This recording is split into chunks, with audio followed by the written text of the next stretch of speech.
Cyclone গাড়িতে এই engine ব্যবহার করা হয়েছে।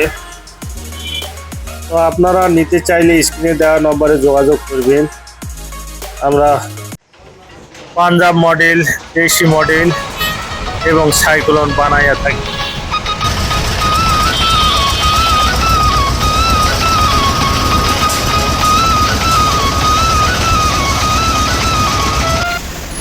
কাজ কেমন হচ্ছে এবং কত দূরে আটি ঢুকাচ্ছে সেটা আপনাদের মাঝে তুলে ধরলাম।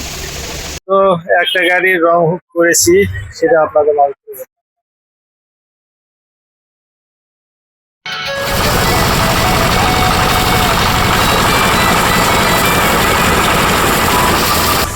অবশ্যই আমার চ্যানেলটি সাবস্ক্রাইব করে পাশে থাকবেন এবং আমার ভিডিওগুলি শেয়ার করে দেবেন। তো স্ক্রিনে দেওয়া নম্বর অবশ্যই যোগাযোগ করুন। কেমন হয়েছে তার মাঝে শহীদুল ভাই তার রং তুলিতে আর্টিস্ট করতেছে গাড়িটা। তো গাড়ি দেখতে কেমন লাগতেছে তো আপনারা জানাবেন।